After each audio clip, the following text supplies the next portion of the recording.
Hello everyone. Today we are going to discuss regarding a very common hematologic disorder, that is anemia. So anemia is considered to be a major cause of death in India. Statistics shows that every second Indian woman is affected with anemia and every 5 maternal deaths are directly due to anemia. So this is a disease which affects both adults as well as children, but the most susceptible or the most commonly affected group are the adolescent girls and pregnant women. Let's see the definition of anemia.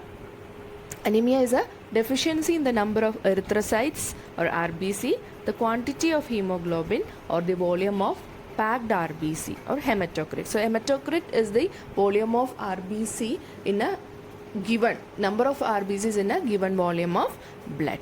So next we are going to discuss regarding the classification of anemia. So anemia is classified based on the morphology, based on the etiologic factors and based on the severity. So morphology classification shows a different kind of disorders resulting in anemia where there is changes in the size, shape and colors of RBC. So first one is a normocytic and normochromic anemia, where the person has anemia but the RBCs appears to be normal in size and color.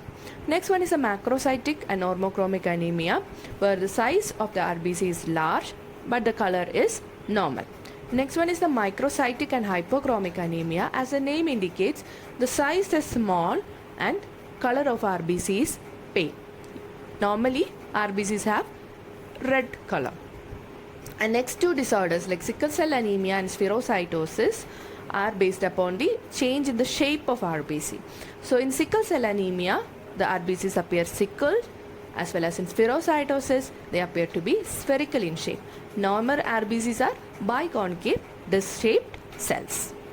Next classification is based on the etiology or the causes. So etiology classification again has different aspect. First one is based upon the decreased erythrocyte production. Next is depending on the increased erythrocyte destruction and due to blood loss. So the decreased erythrocyte production, again this can be influenced by certain factors like decreased HB synthesis or decreased number of erythrocyte precursors and other causes. Let's see that in detail.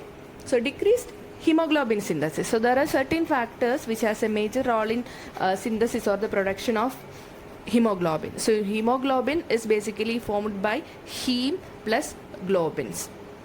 So iron deficiency and thalassemia, where there is a decreased globin synthesis, and in sideroblastic anemia where there is decreased porphyrin synthesis. All these are the elements which keeps an HB or a hemoglobin healthy. So these disorders resulting in decreased HB synthesis. And HB synthesis can also be due to defective DNA synthesis and cobalamin deficiency and folic acid deficiency. Next one is regarding the decreased number of erythrocyte precursors. So the number of erythrocyte precursors are usually less, or less production of erythrocyte precursors occurs in disorders like aplastic anemia, where there is lack of production of all the blood cells, and anemia of the myeloproliferative diseases and myelodysplasia, where there is a bone marrow suppression, and certain chronic disorders like autoimmune disorders, Crohn's disease, ulcerative colitis. All this results in decreased number of erythrocyte precursors. And the other causes of decreased number of RBC are due to certain therapies like chemo and radiation. Next, etiologic classification based on erythrocyte destruction. There is increased erythrocyte destruction. So this can be due to intrinsic or extrinsic causes. So intrinsic causes means certain factors that acts within a person's body, and extrinsic factors are certain factors which are outside the, or factors that influence erythrocyte destruction from outside. So abnormal hemoglobin synthesis or abnormal hemoglobins which is seen in sickle cells results in increased destruction of RBC, or disorders like enzyme deficiency like G6PD and membrane abnormalities seen in hereditary spherocytosis. All these result in increased erythrocyte destruction. Then the extrinsic causes are physical trauma due to presence of any prosthetics or prosthetic valves, presence of antibodies or infectious agents, medications or toxins like malaria. Next, etiology classification is based upon the blood loss. So blood loss can either be an acute loss or it can be due to certain chronic disorders. Acute loss of blood occurs usually in trauma or in blood vessel rupture, whereas chronic loss of blood results in disorders like gastritis, menstrual flow, heavy menstrual flows, and hemorrhoids, where there is a gradual loss of blood in human body. So next classification is based upon the severity of anemia. So in mild anemia, the HB level is 10 to 14 gram per deciliter or 100 to 140 gram per liter. In moderate anemia, HB is 6 to 10 gram per deciliter or 60 to 100 gram per liter. And in severe anemia, HB is less than 6 gram per deciliter or less than 60 gram per liter. And now we are moving to the pathophysiology of anemia. So as we have discussed, there may be in the definition, there may be decrease in the RBC, HB or hematocrit levels. So when there is decreased RBC, HB or hematocrit, there is a diminished oxygen carrying capacity to various parts of the body that results in hypoxia and hypoxia induced effects on organ function, as there is lack of blood supply to the major organs, and that results in signs and symptoms of anemia.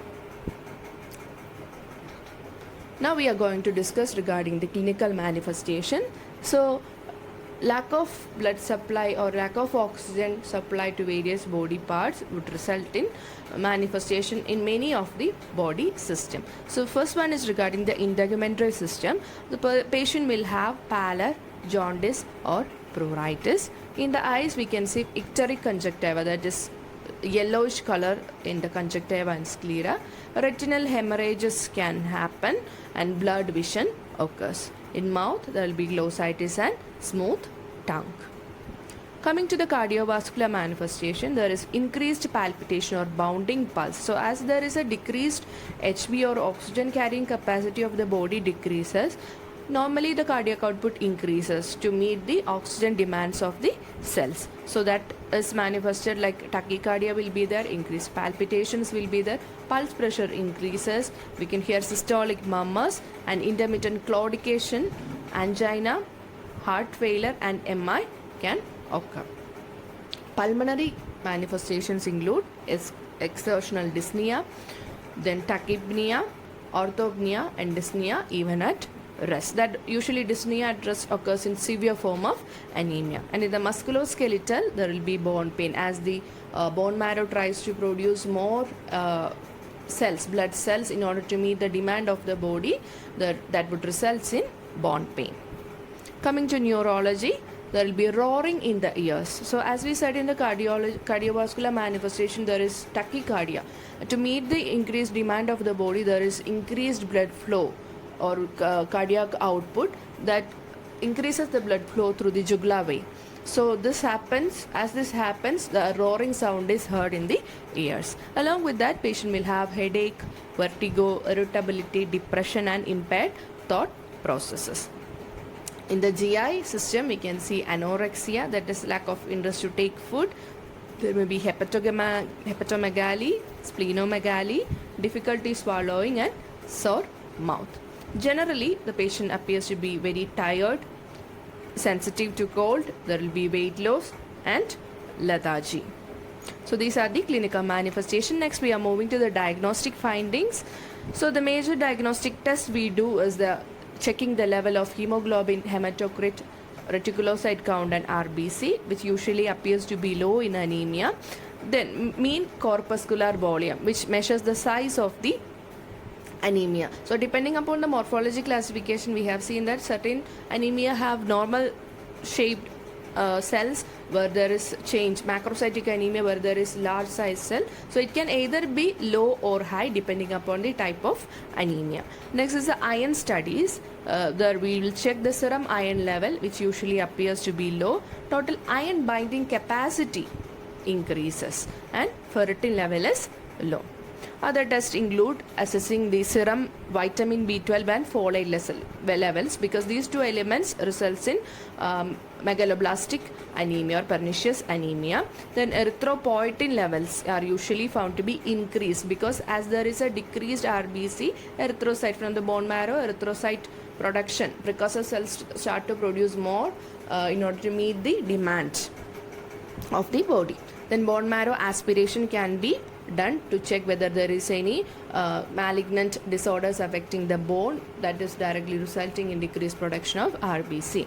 And other diagnostic studies to determine the presence of any chronic illness like malignancies, and if there is any source of blood loss like polyps or presence of ulcers within GI tract. For this we can do USG or we can do endoscopic studies. We can directly visualize the area but there is any bleeding points. And peripheral smear is also performed to identify the morphology of the cells.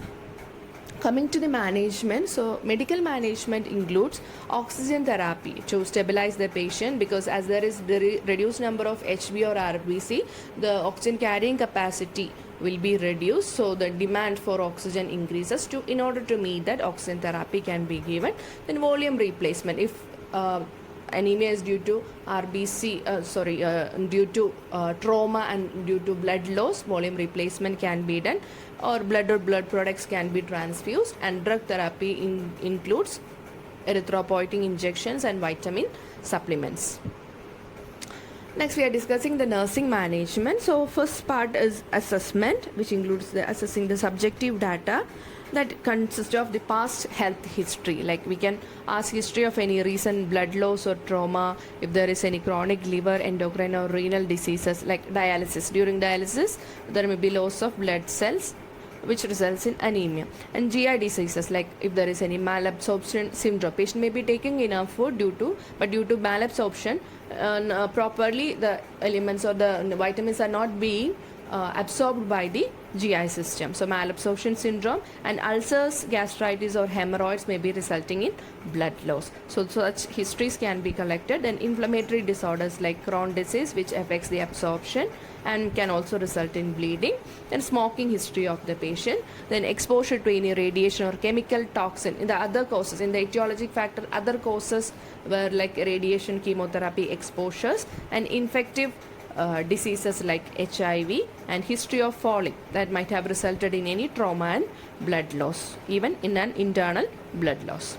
In certain medications which cause reduced production of RBC or destruction of RBC, like aspirin, anticoagulants which increases the risk of bleeding, oral contraceptives, phenobarbital, phenytoin which results in decreased cells production, then penicillins, NSAIDs, methyl dopa, sulfonamides and herbal products which can cause any of the etiologic factors that would result in decreased RBC.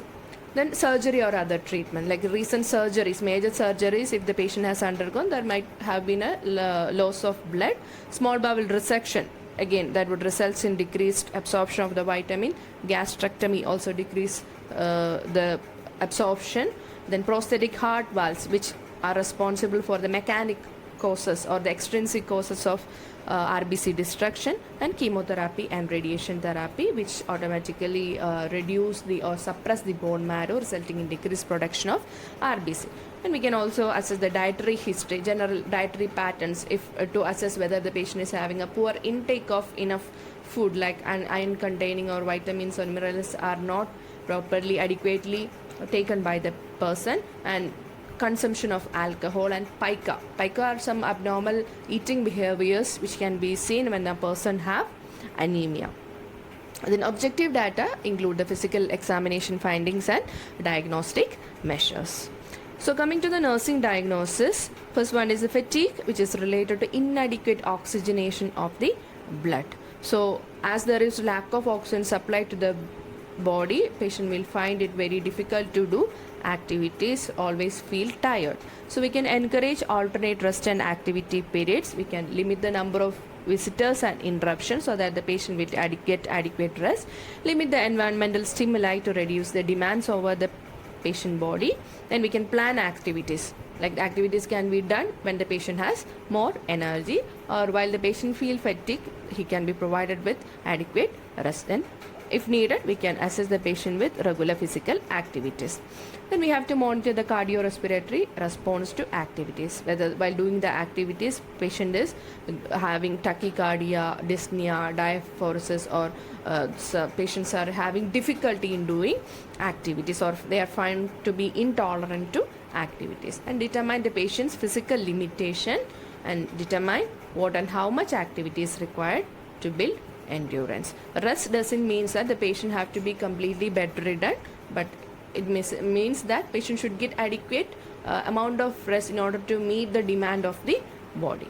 The next one is the imbalanced nutrition less than body requirement related to inadequate nutritional intake and anorexia. So we have to determine the calorie and the type of nutrient which the patient requires. This is usually seen in like patients who are having iron deficiency anemia or in pernicious anemia. So we have to determine the caloric requirement needed and teach the patient how to keep a food diary so that they can have an evaluation of what all ingredients or what all food they are taking regularly, and that to need to be evaluated by a dietitian. And we can encourage increase in intake of protein, iron, vitamin C, and provide nutrients needed for the hemoglobin production, and provide appropriate information about the nutritional needs. Like if the patient is taking any iron supplements, we can tell the patient to avoid dairy products along with iron supplements, but they can add more vitamin C containing foods which increases the absorption of iron, and educate the need to increase intake of essential nutrients needed. Next one is the ineffective self-help management related to lack of knowledge about appropriate nutrition and medication regimen. So we have to identify the eating behaviors and tell them what the changes have to be brought in such behaviors, food buying habits or nutritional requirements and perceptions, and a dietitian can be included in this aspect so that they can give or they can recommend certain diets which improve their medical condition. And review with the patient's fluid intake and output, HB, blood pressure readings and weight gains and losses, and instruct them to take the medication properly. Teach them what is the purpose of the medication, how they act, what are the side effects, what is the route, dose, everything need to be discussed regarding the patient, and what are the adverse effects they can face taking during intake of such medications, and the importance of follow-up have to be discussed. So this is all about anemia. Thank you so much for listening.